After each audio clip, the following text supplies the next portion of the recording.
अस्सलाम वालेकुम जी। उम्मीद है कि आप सब लोग खैरियत से होंगे। आज का जो टॉपिक है वो हमारा है एल्गोरिदम्स के ऊपर। लास्ट हमने फ्लो चार्ट को डिस्कस किया था, आज जो है हम एल्गोरिदम्स को डिस्कस करेंगे। एल्गोरिदम जो होते हैं ना वो स्टेप बाय स्टेप इंस्ट्रक्शंस होती हैं हमारे पास, जो हम स्ट्रेटेजी में एक एक्टेड आउट स्ट्रेटेजी में भी पढ़ कर हैं। यानी टू डू लिस्ट हम बना लेते हैं कि अपनी सोल्यूशन की या अपनी प्रॉब्लम की लिस्ट बना लेते हैं हम पूरी स्टेप बाय स्टेप के। सबसे पहले ये चीज़ थी, फिर ये आई, फिर उसके बाद ये हुआ।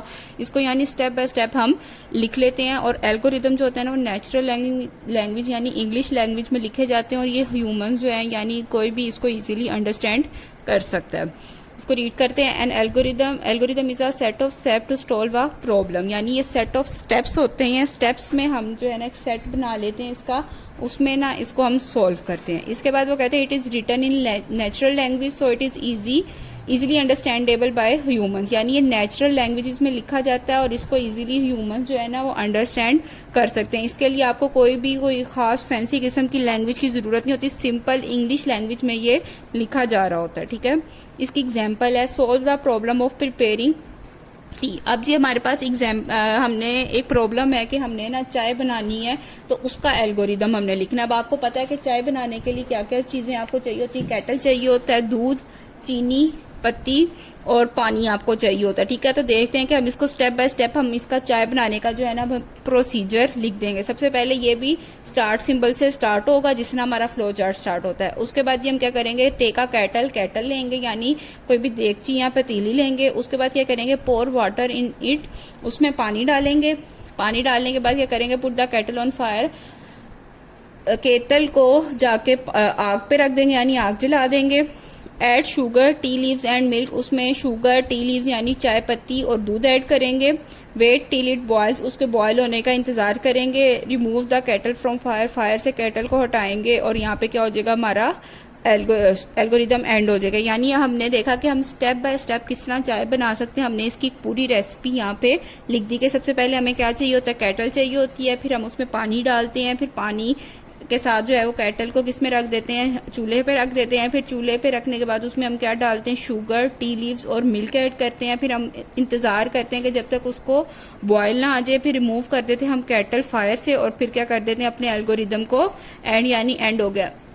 इसमें बेसिक और भी कुछ स्टेप्स आप डाल सकते हैं, जिस तरह अगर आपने इसमें बहुत ज्यादा रिफाइनमेंट करनी हो यानी बहुत ज्यादा एडिटिंग करनी हो तो आप कहते हैं कि पहले मैं कैबिनेट खोलूंगा, उसमें से केटल निकालूंगा, फिर मैं कप में पानी डालूंगा, फिर मैं उसको केटल में डालूंगा, फिर मैं टैप ऑन करूंगा लाइटर से या मैच स्टिक से वो चलाऊंगा। अगर इलेक्ट्रिक वो नहीं है स्टोव लगे हुए तो उससे चलाऊंगा, फायर ऑन करूंगा, फिर मैं इंतजार करूंगा कि पानी को बॉयल आए।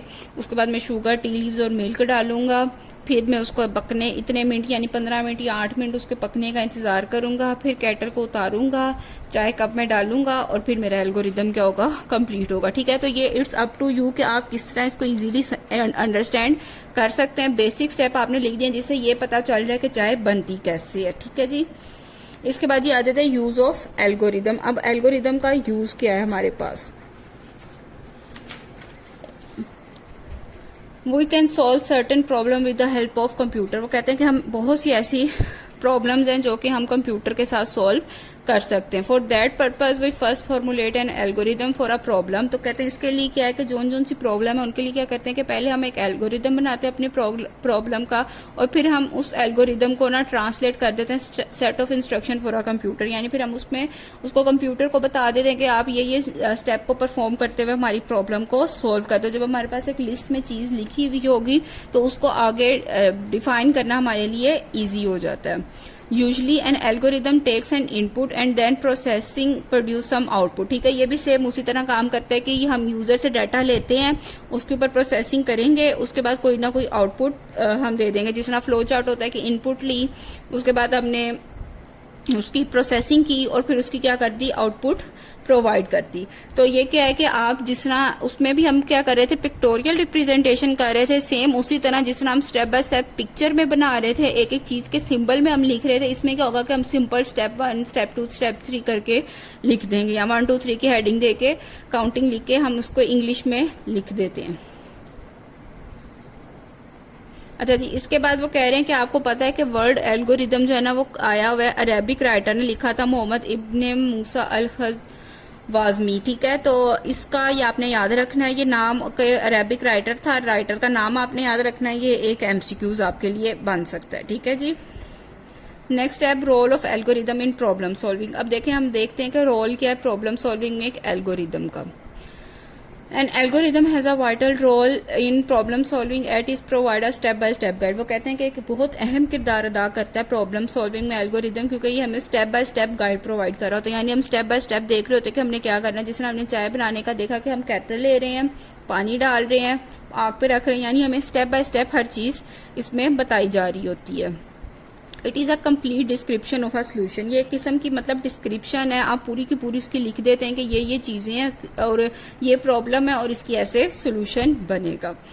Programmer first write an algorithm and then translate into a code of some programming language. जो कहते हैं कि जो प्रोग्रामर होते हैं ना, वो जब प्रॉब्लम सॉल्विंग के 5 स्टेप की स्ट्रेटजीज को अप्लाई करके प्रॉब्लम को सॉल्व कर लेते हैं, उसके बाद उसका क्या करते हैं, एक एल्गोरिदम लिखते हैं और फिर उसका क्या लिखते हैं, कोड लिखते हैं, यानी उसकी प्रोग्रामिंग करते हैं। मैंने आपको पहले भी बताया था कि जब आपने कोई एक सॉफ्टवेयर बनाना होता है तो उसके लिए हर एक चीज के लिए टीम अलग अलग बैठी होती है। तो वो एल्गोरिदम बनाने वाली टीम यानी डिजाइनर की टीम अलग होगी और कोडर की टीम अलग होगी। इसके बाद वो कहते हैं कि sometime the designer first make a flow chart to solve a problem and then encode the flow chart into an algorithm. कहते हैं इसके अलावा बाज दफा ऐसा होता है कि प्रॉब्लम बहुत कॉम्प्लेक्स होती है, वो समझने इतनी आसान नहीं होती, तो उसके लिए क्या करता है कि डिजाइनर जो है ना, पहले उसका फ्लो चार्ट बनाता है, फ्लो चार्ट को देखते हुए उसका एल्गोरिदम बनाता है और फिर उससे क्या करता है, उसके बाद क्या करता है, उसकी कोडिंग करता है। या अब आगे देखें हम जरा कि सबसे पहले हमारे पास क्या थी, प्रॉब्लम थी। प्रॉब्लम को सॉल्व करने के हमने क्या 5 स्टेप्स पढ़े हैं, उसमें हमने डिफरेंट स्ट्रेटजीज पढ़ ली हैं। प्रॉब्लम सॉल्व होगी, उसके बाद क्या करते हैं कि हम इसका फ्लो चार्ट बना लेते हैं। फ्लो चार्ट क्या होती है हमारे पास, पिक्टोरियल रिप्रेजेंटेशन होती है हमारे सोल्यूशन की। उसके बाद क्या करते हैं, हम उसी का एल्गोरिदम लिख लेते हैं, यानी जैसा फ्लो चार्ट होता है उसी का सेम स्टेप में हम क्या लिख लेते हैं, सिंपल इंग्लिश में एल्गोरिदम बना लेते हैं। और उसके बाद जो है हम उसमें क्या करते हैं, उसका कंप्यूटर प्रोग्राम यानी प्रोग्रामिंग कोडिंग करते हैं और फिर आगे वो यूजर के पास जाती हैं। टेस्टर और डीबगर अलग होते हैं, वो उसको देख रहे होते हैं, ठीक है। तो ये था प्रॉब्लम एल्गोरिदम का रोल हमारी प्रॉब्लम सॉल्विंग में।